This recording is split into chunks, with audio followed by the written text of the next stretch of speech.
Frida Kahlo was born July 6, 1907 in the house of her parents known as La Casa Azul, or the Blue House. Due to her battle with polio and spina bifida from age 6, Kahlo began school later than her peers. In 1922, Kahlo was one of 35 girls that were enrolled in the Preparatoria, one of Mexico's premier schools. She chose to focus on natural sciences with the aim of proceeding to medical school. It was there that she joined the Cacahuas, a group of 9 rebellious students who pulled pranks, staged plays, and read philosophy and Russian classics. Many of its members would become leading figures of the Mexican intellectual elite. It is in this group that Kahlo became interested in socialism and Mexican nationalism. To mask the fact that she was older than her school friends and declare herself a daughter of the revolution, she began saying she was born July 7, 1910. This date coincides with the outbreak of the Mexican Revolution, and she wanted people to directly associate her with the revolution. On September 17, 1925, Kahlo was riding home on a wooden bus when suddenly it collided with a streetcar. Several people were killed and Kahlo suffered nearly fatal injuries. She spent a month in the hospital and 2 months recovering at home before being able to return to work to cover her medical expenses.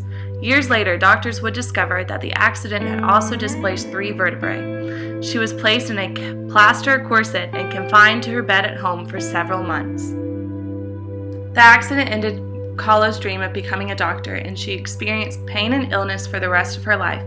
During her several months of recovery, she began to paint. She considered a career as a medical illustrator, which would have allowed her to combine her interest in science and art, and began to use painting to explore questions of identity and existence. Her self-portraits became a dominant part of her life. Frida was her own favorite model. She was not focused on preserving youthful beauty so much as identifying herself with Mexico, her beloved homeland. Of her 143 paintings, 55 are self-portraits, which often incorporate symbolic portrayals of physical and psychological wounds.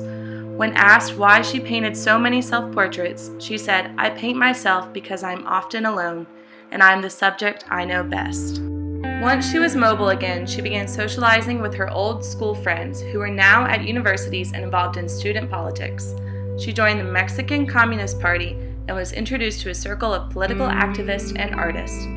At one of their parties, Kahlo was reintroduced to Diego Rivera, one of Mexico's most celebrated artists and notable figure in the Communist Party.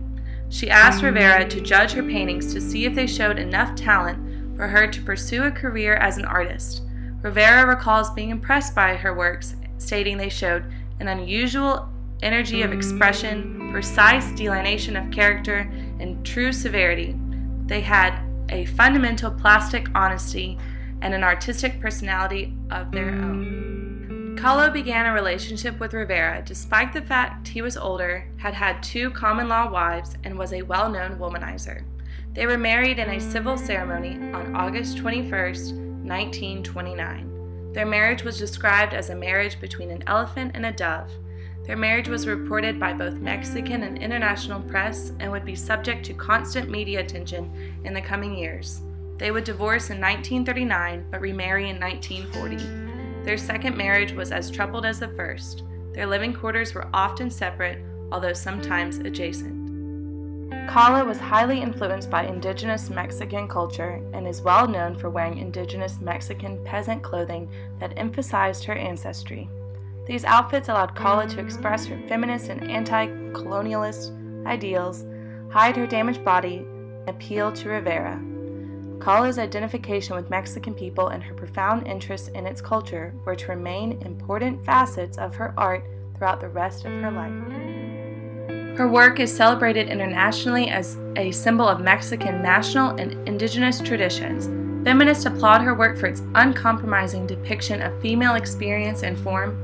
Her work has been described as surrealist, and in 1936, Andre Breton, principal initiator of the surrealist movement, described Kahlo's art as a ribbon around a bomb. However, Kahlo rejected the surrealist label, stating, "I never painted dreams, I only painted my own reality." Kahlo spent most of the late 1930s resuming her political agenda and creating more work than ever before. In November of 1938, Kahlo held her first solo exhibition in Manhattan, New York. The event received positive attention from the press and was attended by famous personnels such as Georgia O'Keeffe and Claire Booth Luce.